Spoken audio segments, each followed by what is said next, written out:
தீபம் செய்திகளை உடனுக்குடன் தெரிந்து கொள்ள தீபம் செய்தி சேனலை சப்ஸ்கிரைப் பண்ணுங்க, பெல் பட்டனை கிளிக் பண்ணுங்க.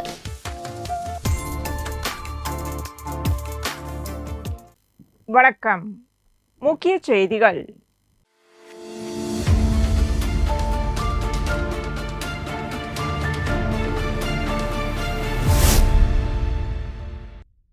புதுச்சேரி தனியார் நிறுவனம் சார்பில் போதைப்பொருள் இல்லா புதுச்சேரி என்ற தலைப்பில் விழிப்புணர்வு நடைபயணம் கடற்கரை சாலையில் நடந்தது. இதில் புதுச்சேரி கவர்னர் கைலாஷ்நாதன் கலந்து கொண்டு போதைப்பொருள் ஒழிப்பு உறுதிமொழி எடுத்துக் கொண்டார். தொடர்ந்து விழிப்புணர்வு நடைப்பயணத்தை தொடங்கி வைத்தார். இதில் பல்வேறு பள்ளிகளை சேர்ந்த நாட்டு நலப்பணி திட்ட மாணவர்கள் கலந்து கொண்டனர். முன்னதாக கவர்னர் கைலாஷ்நாதன் பேசும்போது, நாம் ஒரு ஆபத்தான சூழ்நிலையில் இருக்கிறோம். புதுச்சேரியில் குறிப்பாக அரசு பள்ளிகளில் 23% மாணவர்கள் போதை பழக்கத்திற்கு அடிமையாகி இருப்பதாக ஒரு கணக்கெடுப்பு சொல்கிறது. பெற்றோர்களும் தங்கள் குழந்தைகளை பற்றி வெளியே சொல்ல முடியாமல் தவிக்கிறார்கள். போதைப்பொருள் விற்கும் ஆசாமிகளை காவல்துறை கடுமையாக ஒடுக்கும். ஆனால் மாணவர்கள் தங்களை தாங்களே தற்காத்துக் கொள்ள வேண்டும். சக நண்பர்களையும் வழிநடத்த வேண்டும். புதுச்சேரியில் உள்ள மாணவர்கள், இளைஞர்கள் அத்தனை பேரும் போதைப்பொருளை முற்றிலுமாக ஒழிப்பதற்கான இயக்கமாக செயல்பட வேண்டும். ஒரு வளமான ஆரோக்கியமான பாரதத்தை உருவாக்கும் தகுதியும் திறமையும் உங்களுக்குள் இருக்கிறது. இவ்வாறு அவர் கூறினார். நிகழ்ச்சியில் சட்டமன்ற உறுப்பினர் ராமலிங்கம், டிஐஜி சத்யசுந்தரம், சென்னை போதைப்பொருள் ஒழிப்பு பிரிவின் கூடுதல் டிஜிபி தீபக் கௌஷிக் உள்ளிட்ட பலர் கலந்து கொண்டனர்.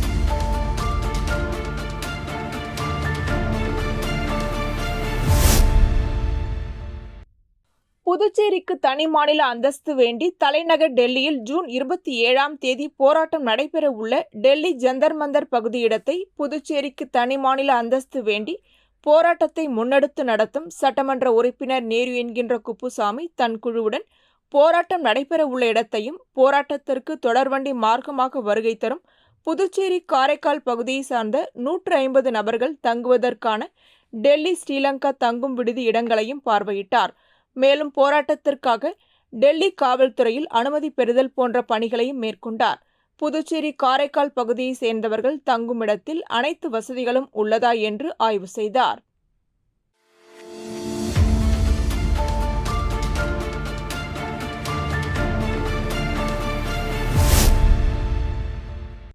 புதுச்சேரி லாஸ்பேட்டையில் இயங்கி வரும் நாவலர் நெடுஞ்செழியன் நடுநிலைப் பள்ளியில் காலியாக உள்ள ஆசிரியர் பணியிடங்களை நிரப்ப வேண்டும். பள்ளியின் தரத்தை உயர்த்த வேண்டும். இப்பள்ளியை சேர்ந்த ஆசிரியர்களை வேறு பள்ளிக்கு அனுப்பி பாடம் எடுக்க நிர்பந்தத்தை நிறுத்தக் கோரி காங்கிரஸ் சட்டமன்ற உறுப்பினர் வைத்தியநாதன் தலைமையில் பெற்றோர்கள் கல்வித்துறையை முற்றுகையிட்டு தர்ணா போராட்டத்தில் ஈடுபட்டனர். அப்பொழுது இணை இயக்குனர் இல்லாமல் அலுவலகத்தில் மின்விசிறி, ஏசி ஆகியவை ஓடியதாலும் அதிகாரிகள் யாரும் இல்லாததால் சட்டமன்ற உறுப்பினர் வைத்தியநாதன் மற்றும் பெற்றோர்கள் இணை இயக்குனர் அலுவலகத்தின் கதவை திறந்து அறையின் உள்ளே சென்று தர்ணாவில் ஈடுபட்டனர். 30 நிமிடங்களுக்கு மேலாக அதிகாரிகள் யாரும் வராததால் காங்கிரஸ் சட்டமன்ற உறுப்பினர் வைத்தியநாதன் தலைமையில் பெற்றோர்கள் இந்திரா காந்தி சிக்னல் அருகே மறியலில் ஈடுபட்டதால் புதுச்சேரி, கடலூர், சென்னை இடையே 15 நிமிடம் போக்குவரத்து பாதிக்கப்பட்டது. இதனையடுத்து இணை இயக்குனர் சிவகாமியை அழைத்து கல்வித்துறை வாயிலேயே சட்டமன்ற உறுப்பினர் மற்றும் பெற்றோர்களிடம் பேச்சுவார்த்தை நடத்தி தங்களின் கோரிக்கைகளை உடனடியாக சரி செய்யப்படும் என்று உறுதியளித்ததை தொடர்ந்து போராட்டத்தை கைவிட்டு கலைந்து சென்றனர். பின்னர் செய்தியாளர்களிடம் பேசிய காங்கிரஸ் சட்டமன்ற உறுப்பினர் வைத்தியநாதன், உடனடியாக ஆசிரியர் பற்றாக்குறை சரி செய்து மாணவர்களுக்கு தரமான கல்வியை வழங்கவில்லை என்றால் அடுத்த கட்டமாக முதலமைச்சர் மற்றும் கல்வித்துறை அமைச்சரிடம் முறையிடுவோம் என எச்சரிக்கை விடுத்தார்.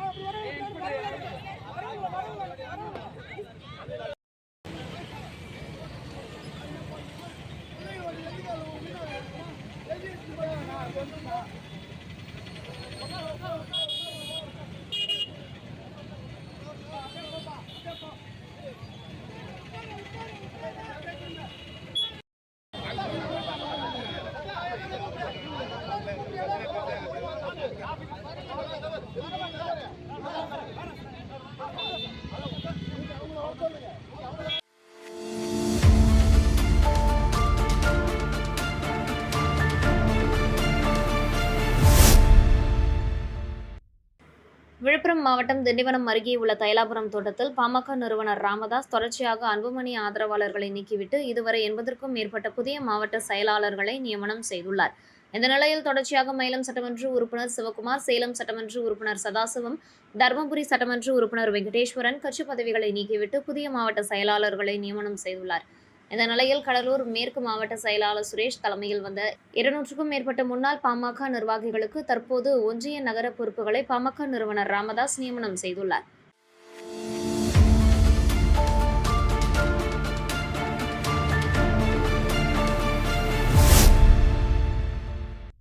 புதுச்சேரி மகளிர் ஆணையத்தின் சார்பில் போதை தடுப்பு குறித்த விழிப்புணர்வு நிகழ்வும் துண்டு பிரசுரம் விநியோகமும் நடைபெற்றது. இந்நிகழ்வில் மகளிர் ஆணைய தலைவி நாகஜோதி, உறுப்பினர் செயலாளர் அமலோற்போம் மேரி, உறுப்பினர்கள் சுஜாதா, சந்திரா, அன்பரசி மற்றும் ஊழியர்கள் கலந்து கொண்டு விழிப்புணர்வு செயல்பாடுகளை திட்டமிட்டு செயல்படுத்தினர்.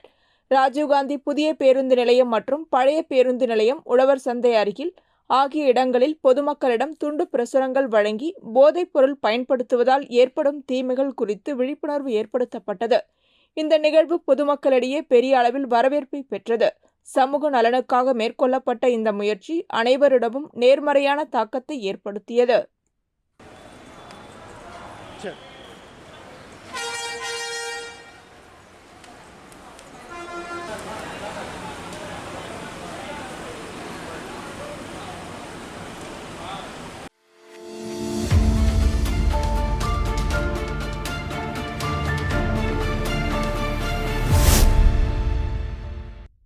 அனைத்திந்திய பத்திரிகை ஆசிரியர் மற்றும் வெளியீட்டாளர் சங்கத்தின் தேசிய தலைவர் டாக்டர் ராஜேந்திரன் ஆலோசனையின் பேரில் புதுவை மாநில நிர்வாகிகளுக்கு அனைத்திந்திய பத்திரிகை ஆசிரியர் மற்றும் வெளியீட்டாளர் சங்கத்தின் அடையாள அட்டை வழங்குதல் மற்றும் புதிய பொறுப்பாளர்கள் பதவியேற்கும் விழா ஈசிஆர் சாலையில் அமைந்துள்ள தனியார் ஹாலில் நடைபெற்றது. இவ்விழாவில் சங்கத்தின் புதுவை மாநில கௌரவ தலைவராக தண்டபாணி நியமிக்கப்பட்டார். கௌரவ ஆலோசகர் தண்டபாணி சங்க உறுப்பினர்களுக்கு அடையாள அட்டை வழங்கினார். அனைத்திந்திய பத்திரிகை ஆசிரியர் மற்றும் வெளியீட்டாளர் சங்கத்தின் புதுவை மாநில தலைவராக ராஜசேகர், துணைத் தலைவராக தங்க பிரகாசம் மற்றும் அசோக்குமார், செயலாளராக சிவக்குமார், இணை செயலாளராக முனியன், பொருளாளராக செந்தில்ராஜ், ஒருங்கிணைப்பாளராக முரளி ஆகியோர் பொறுப்பேற்றுக் கொண்டனர். அனைத்து சங்க உறுப்பினர்களுக்கும் அடையாள அட்டை வழங்கப்பட்டு சால்வை அணிவிக்கப்பட்டது. விழாவிற்கான ஏற்பாடுகளை அனைத்திந்திய பத்திரிகை ஆசிரியர் மற்றும் வெளியீட்டாளர் சங்கத்தின் உறுப்பினர்கள் செய்திருந்தனர்.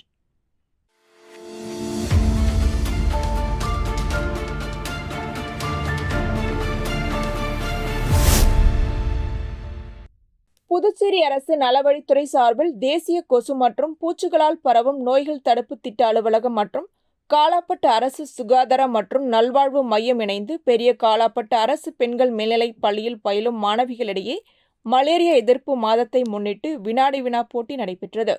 இந்நிகழ்ச்சியில் தலைமை மருத்துவ அதிகாரி பிரதீப் குமார் தலைமை தாங்கி சிறப்புரையாற்றினார். சுகாதார ஆய்வாளர் ரமேஷ் மற்றும் சுகாதார உதவியாளர் மதிவாணன் மலேரியா பரவும் மற்றும் தடுப்பு முறைகள் பற்றி விரிவாக எடுத்துரைத்து சிறப்புரையாற்றி மாணவ மாணவிகளிடையே விழிப்புணர்வை ஏற்படுத்தினார்.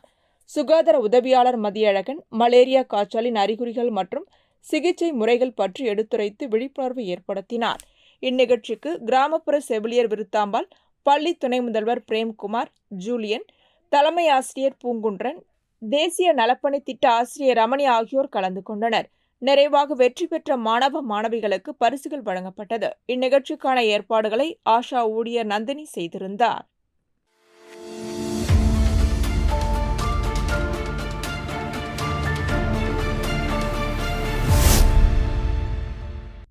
புதுச்சேரி நகராட்சி மற்றும் கொம்யூன் பஞ்சாயத்து ஊழியர்களின் கூட்டு போராட்டக்குழு சார்பாக பல்வேறு கோரிக்கைகளை வலியுறுத்தி 4வது கட்ட தொடர் போராட்டம் புதுச்சேரி நகராட்சிக்குட்பட்ட அண்ணா சிலை பகுதியில் நடைபெற்றது. இதில் முக்கிய கோரிக்கைகளாக 33 மாதங்களுக்கான நிலுவைத் தொகையை வழங்க வேண்டும், பணி ஓய்வு பெற்ற ஊழியர்களுக்கு அரசே நேரடியாக பென்ஷன் மற்றும் நிலுவைத் தொகைகளை வழங்கிட நிதி ஒதுக்கீடு செய்ய வேண்டும், பழைய பென்ஷன் வழங்க உத்தரவு வெளியிட வேண்டும், தினக்கூலி ஊழியர்கள் மற்றும் கிராம பஞ்சாயத்து ஊழியர்களை பணி நிரந்தரம் செய்ய வேண்டும் உள்ளிட்ட பல்வேறு கோரிக்கைகளை வலியுறுத்தி போராட்டம் நடைபெற்றது. மேலும் இத்தனை போராட்டங்களுக்கு பிறகும் அரசு உள்ளாட்சித்துறை நிர்வாகமும் கோரிக்கை நிறைவேற்றாவிட்டால் வருகின்ற ஆகஸ்ட் 15, 16 சுதந்திர தினத்தன்று நகராட்சி மற்றும் கொம்யூன் பஞ்சாயத்து ஊழியர்கள் குடும்பத்துடன் ஆளுநர் மாளிகை முன்பு உண்ணாவிரத போராட்டம் நடைபெறும் என்பதை தெரிவித்திருந்தது குறிப்பிடத்தக்கது. போராட்டத்திற்கு ராஜேந்திரன், ரங்கமன்னார், ஆலோசகர் ஆனந்த கணபதி ஆகியோர் தலைமை தாங்கினர். பழனி, கிருஷ்ணமூர்த்தி, நாகராஜன், வீரன், அம்பிகாபதி, ராஜேந்திரன் ஆகியோர் முன்னிலை வகித்தனர். இதில் கலியபெருமாள், முருகையன், சகாயராஜ், மன்னாத்தன், தங்கராசு, ராஜி, ராமலிங்கம் ஆகியோர் கலந்து கொண்டு சிறப்புரையாற்றினர். நிகழ்ச்சியின் இறுதியில் பிருத்திவிராஜ் நன்றி உரையாற்றினார். புதுவை அரசு உள்ளாட்சி துறையே, மாநில முதல்வரே, உள்ளாட்சியை நீங்கள் கொடுத்த வாக்குறுதியை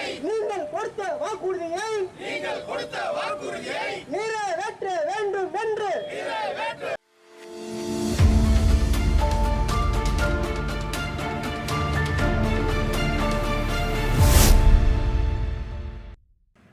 காரைக்கால் மாவட்ட ஊரக வளர்ச்சி அலுவலகம் சார்பில் மத்திய அரசின் தூய்மை பாரத் மிஷன் கிராமன் கீழ் வீடுகள் தோறும் கழிவறை திட்டம் செயல்படுத்தப்பட்டு வருகிறது. அதன்படி காரைக்கால் மாவட்ட ஊரக வளர்ச்சி அலுவலகம் சார்பில் 10,592 வீடுகளுக்கு கழிவறை கட்ட முடிவு செய்யப்பட்டு பணிகள் நடைபெற்று வந்தன. இந்த நிலையில் கடந்த 2018ஆம் ஆண்டு வட்டார வளர்ச்சி அலுவலக அதிகாரியாக பிரேமா பொறுப்பேற்றுக் கொண்டார்.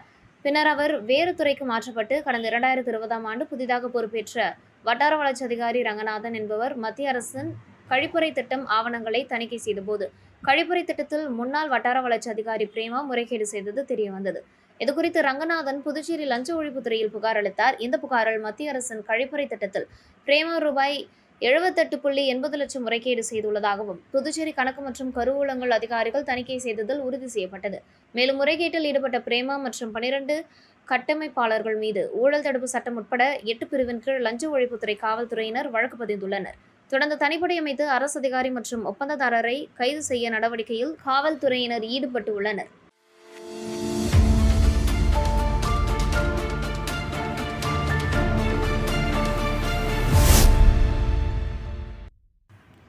புதுச்சேரி சுகாதார ஆய்வாளர்கள் மற்றும் உதவியாளர்கள் சங்கம் சார்பில் பல்வேறு கோரிக்கைகளை வலியுறுத்தி ஆர்ப்பாட்டம் சட்டசபை அருகே நடைபெற்றது.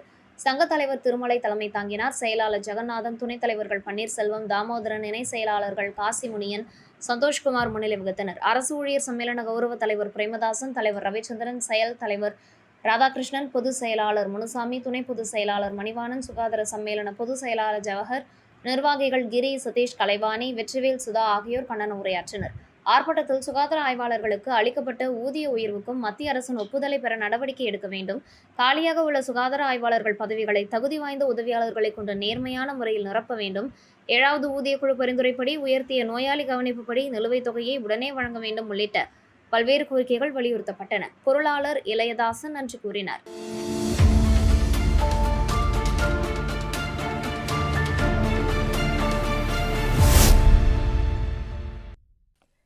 சர்வதேச போதையில்லா தினத்தை ஒட்டி புதுச்சேரி காவல்துறை மற்றும் கதிர்காமம் இந்திரா காந்தி மருத்துவக் கல்லூரி சார்பில் விழிப்புணர்வு நடைப்பயணம் நடைபெற்றது. வடக்கு எஸ்பி வீரவல்லவன் தலைமை தாங்கி நடைப்பயணத்தை தொடங்கி வைத்தார். இதில் இந்திரா காந்தி மருத்துவக் கல்லூரியின் செவிலியர் கல்லூரி மாணவ மாணவிகள் மற்றும் வடக்கு சரகத்திற்குட்பட்ட காவலர்கள் கலந்து கொண்டு விழிப்புணர்வு பதாகைகளை கையில் ஏந்தி சென்றனர். மேட்டுப்பாளையம் 4 முனை சந்திப்பு அருகே தொடங்கிய நடைப்பயணம் வழுதாவூர் சாலை வழியாக சென்று இந்திரா காந்தி மருத்துவக் கல்லூரியில் நிறைவடைந்தது. நிகழ்ச்சியில் வடக்கு சரக இன்ஸ்பெக்டர்கள் பாலமுருகன், இனியன், முத்துக்குமரன், சப் இன்ஸ்பெக்டர்கள் மற்றும் காவலர்கள், மாணவ மாணவிகள் கலந்து கொண்டனர்.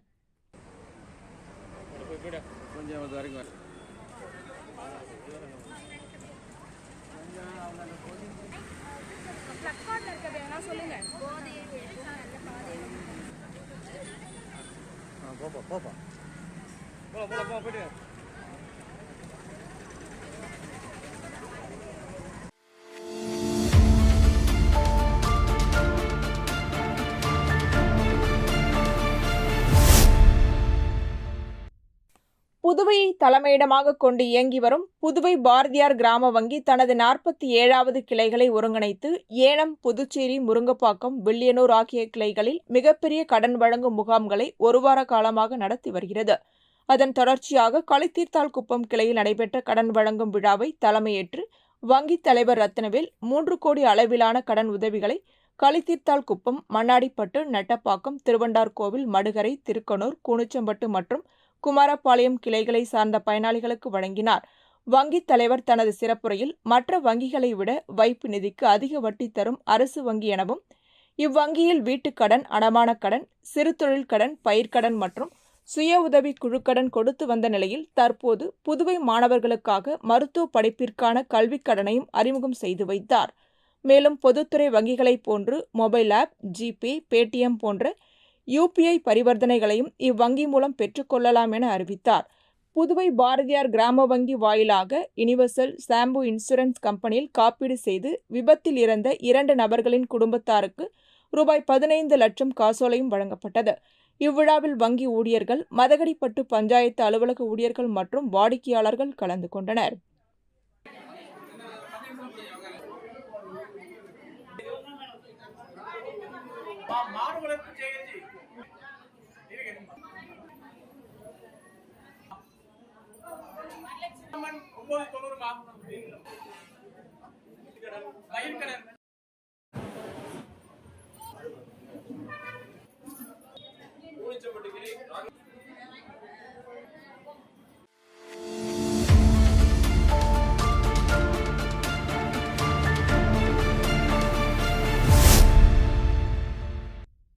பாண்டிச்சேரி கால்பந்து சங்கம் நடத்தும் குரூப் டிவிஷன் லீக் 2024-25 ஜூன் 25ஆம் தேதி லாஸ்பேட்டை அருகே உள்ள LFP விளையாட்டு மைதானத்தில் போட்டிகள் நடைபெற்றது. தொடங்கிய முதல் போட்டியில் கரையாம்புத்தூர் FA கிருஷ்ணன் மெமோரியல் FCயை 3-1 என்ற கோல் கணக்கில் வெற்றி கொண்டது. இந்த போட்டிக்கு முன்னாள் WIMCO வீரரான கும்பகோணம் சுவாமிநாதன் கலந்து கொண்டார். அவரை பாண்டிச்சேரி கால்பந்து சங்கத்தின் தலைவர் நெஸ்தோர், கௌரவ செயலாளர் தனசேகர், தொழில்நுட்ப ஒருங்கிணைப்பாளர் நாராயணமூர்த்தி மற்றும் நிர்வாக தலைவர் சதீஷ்குமார் ஆகியோர் கலந்து கொண்டனர். கரையாம்புத்தூர் FAவின் பிரேம்குமார் 2 கோல்களும் பெரியார்தாசன் 1 கோலும் அடுத்து அசத்தினர். கிருஷ்ணன் மெமோரியல் FC தரப்பில் கலையரசன் 1 கோலை அடித்தார். இந்த வெற்றியுடன் கரையாம்புத்தூர் FA தங்கள் குழுவில் முக்கிய முன்னேற்றத்தை பெற்றுள்ளது. போட்டியில் Pondicherry super strikers JPR institute of tech FCயை 4-0 என்ற புள்ளி கணக்கில் வீழ்த்தியது. இந்த ஆட்டத்திற்கு சபரி வித்யாஸ்ரம் நிறுவனத்தின் நிர்வாகி அமுதவண்ணன் கலந்து கொண்டார்.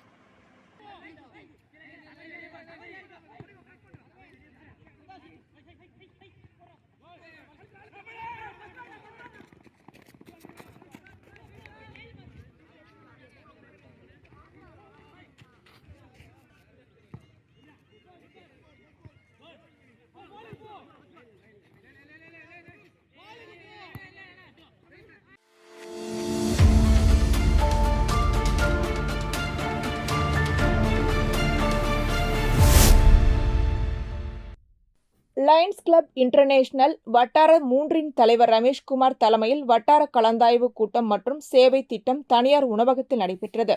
முன்னாள் மாவட்ட ஆளுநர் முரளி கலந்து கொண்டு இவ்வட்டாரத்தின் கீழ் உள்ள சங்கத்திற்கு தேவையான பாராட்டு சான்றிதழ்கள் மற்றும் லயன்ஸ் மல்டிபிள் பின் வழங்கி கௌரவித்தார். சேவை திட்டத்தில் இவ்விழாவில் தையல் இயந்திரம் வழங்கப்பட்டது. பாண்டிச்சேரி சென்ட்ரல் அரிமா சங்கத்தின் தலைவர் செபஸ்டின் மார்ஷல் வரவேற்புரையாற்றினார். வட்டார தலைவர் ரமேஷ்குமார் சிறப்புரையாற்றி விழாவிற்கு வருகை தந்த அனைவருக்கும் நினைவு பரிசுகளை வழங்கினார். சங்கத்தின் முன்னாள் தலைவர் சிவகாந்தன் மற்றும் ஜெயச்சந்திரன் விழாவில் கலந்து கொண்ட பொறுப்பாளர்களை வாழ்த்தி பேசினர்.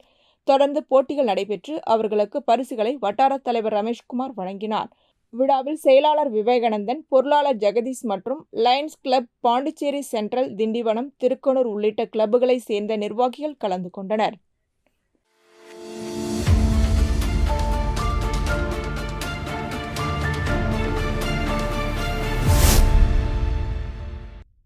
புதுச்சேரி நகராட்சி மற்றும் கொம்யூன் பஞ்சாயத்து ஊழியர்களின் கூட்டு போராட்டக்குழு சார்பில் பல்வேறு கோரிக்கைகளை வலியுறுத்தி 4வது கட்ட தொடர் போராட்டம் வில்லியனூர் கொம்யூன் பஞ்சாயத்து அலுவலகம் வாயிலில் நடைபெற்றது. இதில் முக்கிய கோரிக்கைகளாக 33 மாதங்களுக்கான நிலுவைத் தொகையை வழங்க வேண்டும், பணி ஓய்வு பெற்ற ஊழியர்களுக்கு அரசை நேரடியாக பென்ஷன் மற்றும் நிலுவைத் தொகைகளை வழங்கிட நிதி ஒதுக்கீடு செய்ய வேண்டும், பழைய பென்ஷன் வழங்க உத்தரவு வெளியிட வேண்டும், தினக்கூலி ஊழியர்கள் மற்றும் கிராம பஞ்சாயத்து ஊழியர்களை பணி நிரந்தரம் செய்ய வேண்டும் உள்ளிட்ட பல்வேறு கோரிக்கைகளை வலியுறுத்தி போராட்டம் நடைபெற்றது. மேலும் இத்தனை போராட்டங்களுக்கு பிறகும் அரசும் உள்ளாட்சித்துறை நிர்வாகமும் கோரிக்கை நிறைவேற்றாவிட்டால் வருகின்ற ஆகஸ்ட் 15, 16 சுதந்திர தினத்தன்று நகராட்சி மற்றும் கொம்யூன் பஞ்சாயத்து ஊழியர்கள் குடும்பத்துடன் ஆளுநர் மாளிகை முன்பு உண்ணாவிரத போராட்டம் நடைபெறும் என்பதை தெரிவித்திருந்தது குறிப்பிடத்தக்கது. போராட்டத்திற்கு ராஜேந்திரன், ரங்கமன்னார், ஆலோசகர் ஆனந்த கணபதி ஆகியோர் தலைமை தாங்கினர். பழனி, கிருஷ்ணமூர்த்தி, நாகராஜ், வீரன், அம்பிகாபதி, ராஜேந்திரன் ஆகியோர் முன்னிலை வகித்தனர். இதில் கலைப்பெருமாள், முருகையன், சகாயராஜ், மன்னாத்தான், தங்கராசு, ராஜி ராமலிங்கம் ஆகியோர் கலந்து கொண்டு சிறப்புரையாற்றினர். நிகழ்ச்சியின் இறுதியில் பிருத்திவிராஜ் நன்றி உரையாற்றினார். அமைச்சரே, நியாயம் தானா, நியாயம் தானா, 5 ஆண்டு காலமாக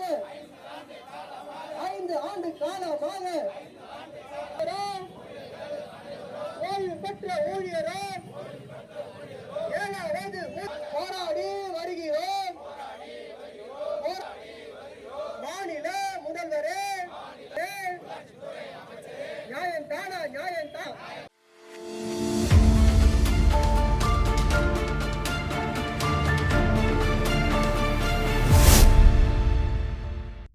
புதுச்சேரி மாநில கிராமணியர் நாடார் பேரவை சார்பாக சிலம்பு செல்வர் பத்மஸ்ரீ மாப்போசியின் 120வது பிறந்தநாள் விழா பேரவைத் தலைவர் டாக்டர் புரந்தரதாசன் தலைமையில் நடைபெற்றது. மாப்போசியின் சிலைக்கு முன்னாள் முதல்வர் நாராயணசாமி வருகை புரிந்து மாலை அணிவித்து 10, 11, 12ஆம் வகுப்பில் வெற்றி பெற்ற மாணவர்களுக்கு முதல் பரிசாக ரூபாய் 5000, இரண்டாம் பரிசாக 3000, மூன்றாம் பரிசாக ரூபாய் 2000 வழங்கப்பட்டது. இந்நிகழ்ச்சியில் சட்டமன்ற உறுப்பினர்கள் அனிபால் கெனடி, சிவசங்கரன் மற்றும் துணைத் தலைவர், பொதுச் செயலாளர் மற்றும் காப்பாளர், ஆசிரியர் சபாபதி, பொருளாளர் ஜனார்த்தனன், இளைஞர் அணி, மகளிர் அணி, மாணவர் அணி மற்றும் நாடார் மக்கள் பேரவை மற்றும் தலைமை தொகுதி பொறுப்பாளர்கள் கலந்து கொண்டனர்.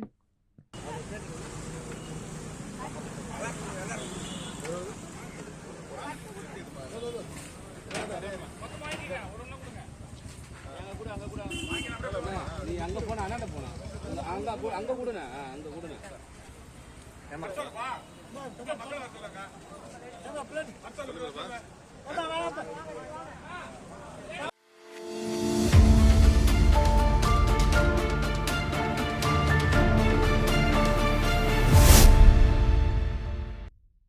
புதுவை வில்லியனூர் அடுத்த மங்கலம் தொகுதிக்குட்பட்ட கீழ் சாத்தமங்கலம் பகுதியில் ஆதிதிராவிடர் மக்கள் வசித்து வருகின்றனர். இவர்கள் பல ஆண்டுகளாக ஏம்பலம் தொகுதி பொதுக்குப்பம் சுடகாட்டு பாதை வழியாக கடலூர் சாலையை வந்தடைகின்றனர்.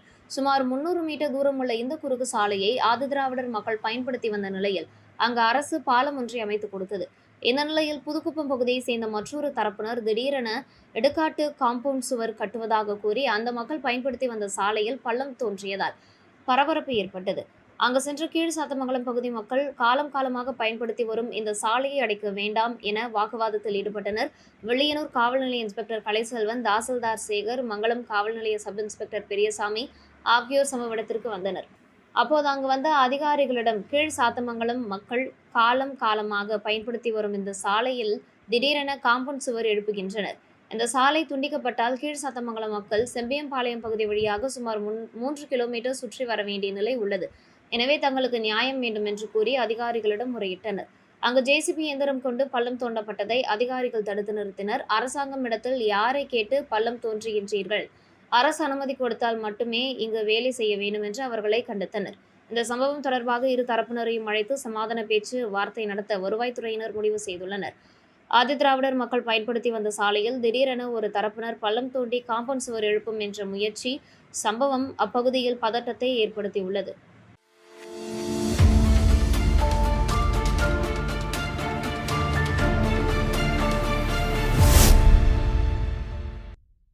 பாண்டிச்சேரி ரவுண்ட் டேபிள் 70 சார்பில் 2வது ஆண்டாக விருக்ஷம் ஸ்காலர்ஷிப் வழங்கும் நிகழ்ச்சி சுகன்யா கன்வென்ஷன் சென்டரில் நடைபெற்றது.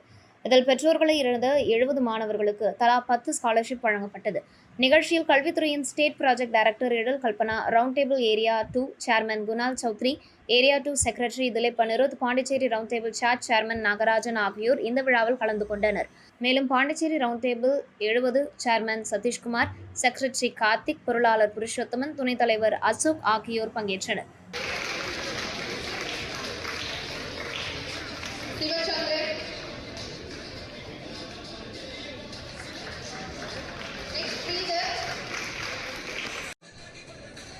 Next, Monisha.